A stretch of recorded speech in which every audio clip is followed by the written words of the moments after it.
সামর্থ্য থাকার পরে তিনটি কারণে হজ না করলেও কি হবে না, কোনো গুনাহ হবে না। এই তিনটা কারণ যদি পাওয়া যায়, আপনার টাকা সম্পদ সবকিছু আছে, আপনার সামর্থ্য আছে, কিন্তু আপনি যদি হজ করতে না পারেন তাহলে আপনার কোনো গুনাহ হবে না।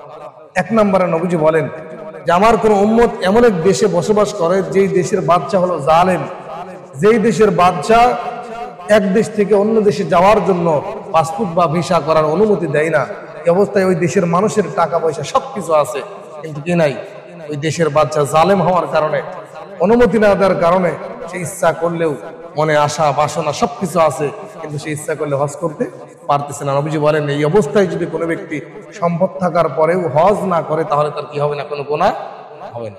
দুই নম্বরে নবীজি বলেন হাজাতুন যাহিরাতুন, হঠাৎ করে প্রকাশ্যে কোনো প্রয়োজন দেখা দিল, আপনি হজের জন্য টাকা জমা দিয়েছেন, হজের জন্য বের হয়ে গেছেন, আপনি হঠাৎ করে আপনার সংসারে অথবা নিজের সন্তানের, নিজের মা বাবার এমন একটা অসুস্থ হয়ে গেল যে আপনি ছাড়া দেখার কোনো মানুষ নাই, আপনি ছাড়া দেখাশোনার কোনো মানুষ নাই, আপনি ছাড়া ওই মায়ের খেদমত, ওই বাবার খেদমত, ওই সন্তানের চিকিৎসা করার মতো দ্বিতীয় কেউ নাই। এই অবস্থায় আপনি হজে না গিয়ে যদি তাদের চিকিৎসা করেন, এই অবস্থায় আপনার কোনো কি হবে না, কোনো গুনাহ হবে না। তিন নম্বরে নবীজি বলেন যে এই ব্যক্তি হজ করবে আও মারাদুন হাবিসুন, ওই ব্যক্তি নিজেই যদি অসুস্থ হয়ে পড়ে, আমি হজের জন্য টাকা জমা দিলাম, দেওয়ার পরে আমি নিজেই কি হয়ে গেলাম, অসুস্থ হয়ে গেলাম, যেতে পারলাম না, এই অবস্থায় যদি আমি মৃত্যুবরণ করে ফেলি তাহলে কি হবে না, আমার জন্য কোনো গুনাহ হবে না। নবীজি বলেন এই তিনটা কারণ ছাড়া যদি কোনো ব্যক্তি সামর্থ্য থাকার পরে হজ না করে তাহলে ওই ব্যক্তি ইহুদি হয়ে মারা যাক, খ্রিস্টান হয়ে মারা যাক, নবীজির কোনো যায় আসে না।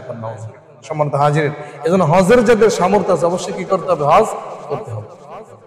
আল্লাহ নবীজি বলেন ও আমার সাহাবায়ে কেরাম, দুনিয়ার মধ্যে আল্লাহ রাব্বুল আলামিন ইসলামের মধ্যে 5টি বিধানকে ফরজ করে দিয়েছেন।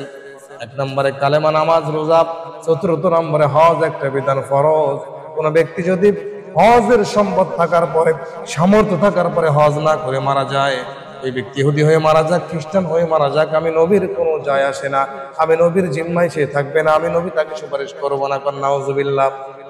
আমার নবীজি সাহাবায়ে ইকরামকে বলেন আর আমার উম্মত যদি হজ করতে পারে, আল্লাহ তাআলা হজ করার কারণে এমন মাসুম তাকে বানায় দিবেন। নবীজি বলেন মান আরাদাল হজ্জা ফালিওয়াজ্জিল, কোন ব্যক্তি যদি হজ করার ইচ্ছা করে সে যেন একটু তাড়াতাড়ি করে।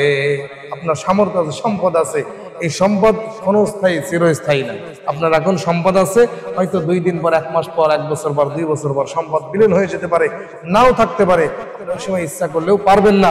এজন্য যখন সামর্থ্য আছে আপনি তখন কি করতে হবে, হজ করতে হবে। যদি করতে পারেন, নবীজি বলেন সন্তান মায়ের পেট থেকে ভূমিষ্ঠ হওয়ার পরে যেমন তার কোনো গুনাহ থাকে না, কি থাকে না, সন্তান মায়ের পেট থেকে ভূমিষ্ঠ হওয়ার পরে যেমন তার কোনো গুনাহ থাকে না, নবীজি বলেন হজ করার পরে ওই ব্যক্তি এমন মাসুম হয়ে যায়, ওই বাচ্চার যেমন কোনো গুনাহ নাই, তারও কোনো কি থাকে না, গুনাহ থাকে না। আমার ভাইরা, এজন্য নবীজি বলেন সাহাবীরা, ও আমার সাহাবায়ে কেরাম, হজ আল্লাহর ইসলামের একটা ফরজ বিধান।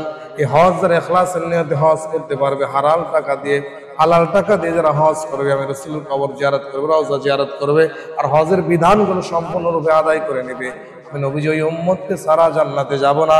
নবীজি বলেন আমার রওজা আসার পরে মান যারা কবরি ওয়াজাবাত লাহু শাফাআতি, যারা হজ করতে যায় অবশ্যই তারা মদিনায় জিয়ারত করে, রাসূলের রওজার সামনে দাঁড়ায় সালাম দেয়, রাসূলের রওজা জিয়ারত করে। নবীজি বলেন যেই ব্যক্তি আমার হজ করতে এসে আমি রাসূলের রওজার পাশে দাঁড়িয়ে জিয়ারত করে, আমি রাসূলের শাফাআত তার জন্য ওয়াজিব হয়ে যায়। আমার ভাইরা, এই জন্য হজ কি করতে হবে, অবশ্যই করতে হবে। ওই 3 কারণ যাদের জীবনে চলে আসবে তারা হজ না করলে কোনো গুনাহ হবে না। ওই 3 কারণ ছাড়া আপনাকে সামর্থ্য থাকলে হজ করতেই হবে। আল্লাহ তাআলা আমাদের সবাইকে দোয়া করে, আল্লাহ তাআলা আমাদের সবাইকে যেন সামর্থ্যবান করে দেন, আমরা যেন সকলে হজ করতে পারি, আল্লাহ তৌফিক দান করেন, বলুন আমিন।